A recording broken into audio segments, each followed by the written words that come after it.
अस्सलामु अलैकुम वरहमतुल्लाहि वबरकातुहू। कैसे हैं आप सब? उम्मीद करती हूँ कि आप बिल्कुल खैरियत से होंगे।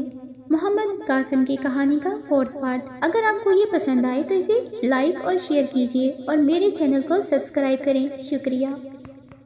3 साल बाद अबुल हसन शहर में अपने लिए एक खूबसूरत मकान और इसके करीब एक मस्जिद तामीर करवा चुका था। उसकी देखा देखी उसके चंद साथी भी इस शहर में आबाद हो गए। 5 साल के अरसा में अबुल हसन और तलहा की तबलीग से मुकामी बाशिंदों के चंद घराने दायरा इस्लाम में दाखिल हो गए और अबुल हसन ने मुसलमान बच्चों की तालीम व तरबियत के लिए एक मदरसा तामीर करके दर्स और तदरीस के फ़राइज़ तलहा के सपुर्द कर दिए। अब्दुल्ला की बदौलत उसकी तिजारत को बहुत फ़रोग हुआ। शादी के दूसरे साल उसके यहाँ एक लड़का और चौथे साल एक लड़की पैदा हुई। लड़के का नाम उसने खालिद और लड़की का नाम नाहिद रखा। 10वें साल एक और लड़का पैदा हुआ, लेकिन वो 3 माह की उम्र में वालिदैन को दागे मुफारकत दे गया। जब खालिद की उम्र 7 साल और नाहिद की उम्र 5 बरस थी, सलमा के बाप ने चंद दिन मौसमी बुखार में मुब्तला रहकर दाई अजल को लब्बैक कहा। अबुल हसन को दुनिया की हर नेमत मुयस्सर थी। उसके पास माल और दौलत की कमी न थी। उसे अपने बीवी बच्चों से बेइंतहा मोहब्बत थी, लेकिन ये मोहब्बत उसे घर की 4 दीवारी में सलासल न रख सकी। वो तकरीबन हर साल फरीज़े हज अदा करने के लिए तवील सफ़र की कठिन मनाज़िल तय करता। 5 मरतबा उसने एशियाई कोचक के शुमाली अफ्रीका में जिहाद करने वाली अफवाज का भी साथ दिया। हर बार जिहाद और हज से वापस आने के बाद वो फ़नून हर्ब और मजहबी तालीम में अपने बच्चों का इम्तिहान लेता।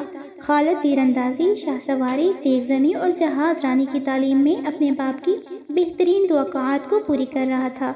नाहिद 12 साल की उम्र तक पहुँचने तक तीरंदाजी के अलावा सरकश घोड़ों पर सवार होना सीख चुकी थी। पढ़ने लिखने में भी तलहा को उसकी गैर मामूली जहानत का एतराफ़ था। राजा के साथ अबुल हसन के ताल्लुकात बहुत खुशगवार थे। महारानी एक मुद्दत से सलमा की सहेली बन चुकी थी। वो हफ्ते में 1-2 मरतबा पालकी भेजकर माँ और बेटी को महल में बुला लेती। राजकुमारी नहीं से इस कदर मानूस हो चुकी थी कि खुद भी कभी कभार अबुल हसन के घर चली आती। राजकुमार उम्र में खालिद से 4 साल बड़ा था, लेकिन फिर भी वो खालिद को हर बात में काबिल तकलीफ समझता था। एक दिन दलीब ने राजा के सामने फ़नून हरब में खालिद की गैर मामूली इस्तादात की तारीफ की। राजा ने पूछा, क्या वो हमारे राजकुमार का मुकाबला कर सकेगा? दलीप सिंह ने जवाब दिया, महाराज, हमारे राजकुमार नाजों के पले हुए हैं और वो एक सिपाही का बेटा है, लेकिन वो तो बहुत छोटा है। दलीप सिंह ने जवाब दिया, महाराज, अगर अरब माएँ बचपन में अपने बच्चों की इस तरह तरबियत ना करती तो वो आज आधी दुनिया पर काबिज न होते। मैंने सुना है कि अरब माएँ 14 साल की उम्र के बच्चे को मैदानी जंग में भेज देती हैं। राजा ने पूछा, खालिद की उम्र क्या है? महाराज, यही कोई 12 साल होगी। आखिर इन बच्चों में क्या खूबी है जो हमारे बच्चों में नहीं है? राजा ने पूछा। दलीप सिंह ने जवाब दिया, महाराज, अगर आप बुरा ना माने तो मैं अर्ज करूं। राजा ने कहा, कहो। महाराज, हम में और इनमें एक बुनियादी फ़र्क ये है कि हम बेशुमार देवताओं को मानते हैं। उन देवताओं के अलावा दुनिया की हर वो ताकत जो हमें खौफज़दा करती है हमारे नज़दीक देवता का दर्जा हासिल कर लेती है। मसलन अगर हमारी राह में कोई दुश्वार गुजार पहाड़ आ जाए तो हम अपनी क़ुव्वत तस्ख़ीर के इम्तिहान की बजाय उसे देवता समझकर उसकी पूजा शुरू कर देते हैं। लेकिन वो सिर्फ एक खुदा को मानते हैं और इसके सिवा रोए ज़मीन की किसी बड़ी से बड़ी ताकत के सामने सर झुकाना गुनाह समझते हैं। उसके अलावा उनका ईमान है कि इंसान मरकर फना नहीं होता, बल्कि मौत के बाद उनकी नई ज़िंदगी का आगाज़ होता है। अबुल हसन ने एक दिन मुझे बताया था कि जब खालिद रज़ी अल्लाह अन्हु उनका एक बहुत बड़ा सिपहसालार शाम की तरफ पेशकदमी कर रहा था तो शाम के गवर्नर ने उसे लिखा कि तुम पहाड़ से टकरा रहे हो।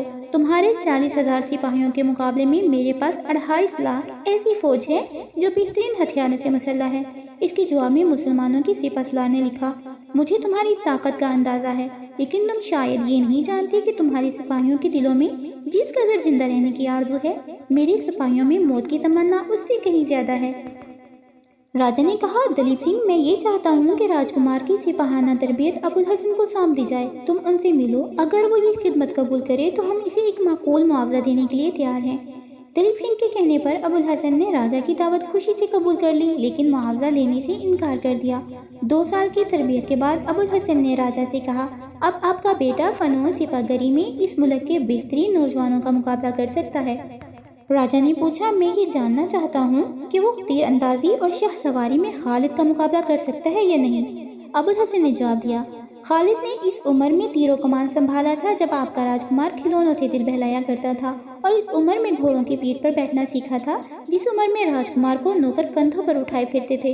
خالد فطرتاً ایک سپاہی ہے اور راجکمار فطرتاً ایک شہزادہ ہے۔ اور راجکمار تیغ زنی میں کیسا ہے؟ وہ خالد سے عمر میں بڑا ہے، اس کے بازو بھی اس قدر مضبوط ہیں۔ میں نے دونوں کا مقابلہ کروا کر نہیں دیکھا، لیکن میرا خیال ہے کہ وہ خالد کی نسبت زیادہ آسانی سے تلوار گھما سکتا ہے۔ راجا نے بیٹے کو بلا کر پوچھا، کیوں راجکمار، تم اپنے استاد کے بیٹے سے تلوار کے دو ہاتھ دکھانے کے لیے تیار ہو؟ راجکمار نے کہا، نہیں پتا جی، وہ میرا چھوٹا بھائی ہے، اگر میں ہار گیا تو مجھے شرم آئے گی، اور اگر وہ ہار گیا تو بھی مجھے ہی شرم آئے گی۔